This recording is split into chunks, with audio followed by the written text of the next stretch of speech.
quite close to where we are now. Just after sunset, we watched the biggest movement of Israeli armor we've seen so far here on the fringes of northern Gaza.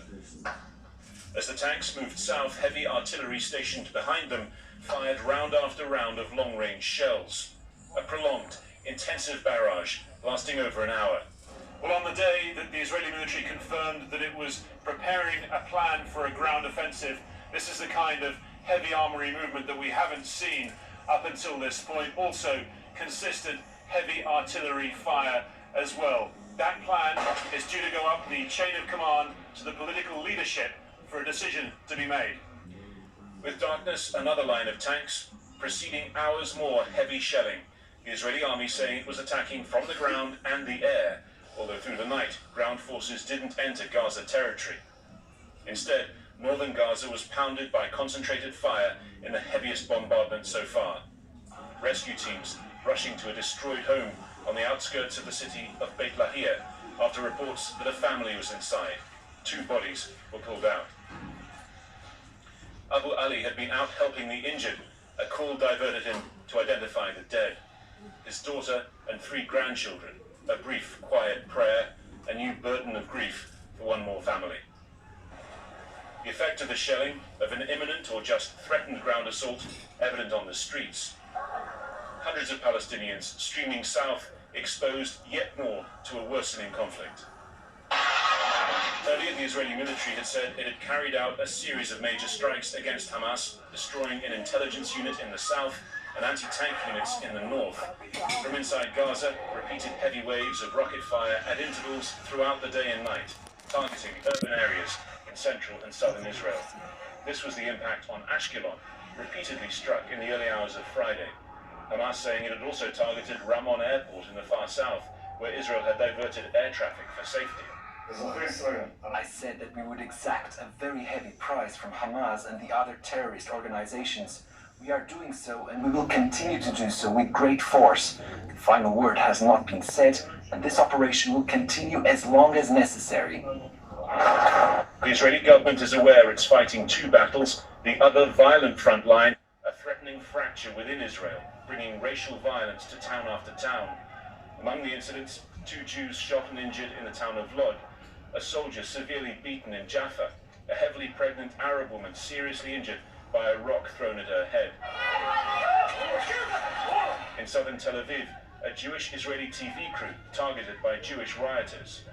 A spasm of insecurity that, like the military situation in the south, has not yet run its course. Back with Harry now in southern Israel. This is a new thing in the conflict, isn't it? Seeing that communal violence inside Israel, and it's just it's adding a whole new and quite frightening layer to the conflict. It is, and for all of the reinforcements that have been brought in, for all of the very forceful words coming from the Israeli government, it has been continuing and spreading on social media. There have been not just the videos showing the effects of this violence, but also people gearing up and telling each other where to be and when to carry it out. It's an extremely concerning situation, and it is one that some are pointing to being present in Israeli society for some time.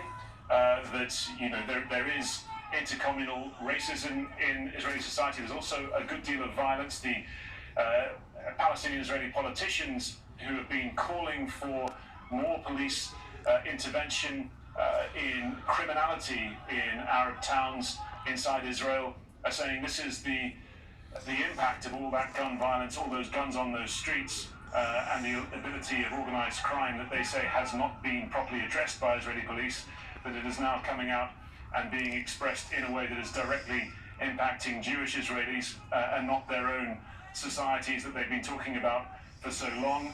There are also people blaming the policies and sort of politicking of the Prime Minister Benjamin Netanyahu, who has endorsed the far racist right in Israel, stewarding an alliance between 2 groups on the right so that they would both get into the parliament.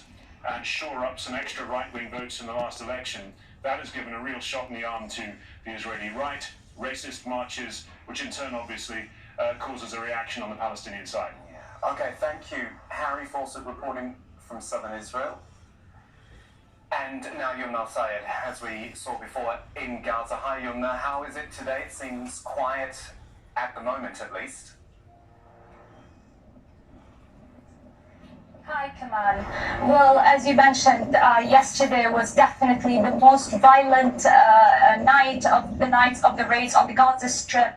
I mean, in the north, multiple of neighborhoods have been totally destructed, like in Beit Hanun and in Beit Lahia. Hundreds of families have left their homes and have gone to UNRWA schools. Also, in the central of the Gaza Strip, Balah and in Shaja'iyya in the eastern, Shaja'iyya has also been brutally pounded and by air shells and by artillery shells and by air raids.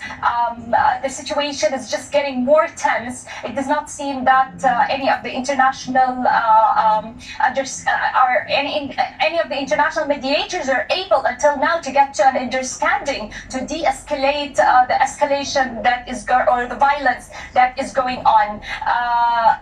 The Qassam brigades in retaliation also fired hundreds of rockets towards Ashkelon in response, as they said, to the rockets and the air raids by the Israeli forces on the infrastructure and neighborhoods. According to Israeli army spokesman, they said that they used 160 raids yesterday with 500 aircrafts for 45 minutes, where they pounded the Gaza Strip with their airstrikes.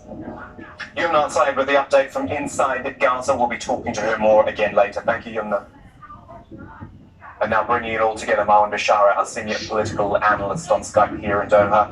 Marwan, a conversation that you and I could have been having in 2009 and 2014. And I mean, is there anything that you are seeing this time that is different? And that grievances of those people who are either refugees, under occupation, under siege, forced to evict their homes, and so on and so forth. Unless that's addressed, I think we will be repeating the 2008, 2014, 2021, yet again and again.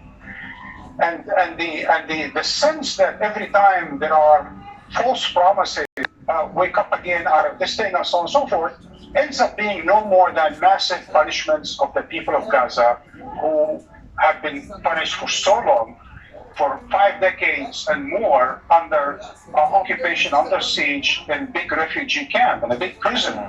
So the people of Gaza, the people of the West Bank, the people of Jerusalem don't have much of a choice. Well, can we just pause for a second?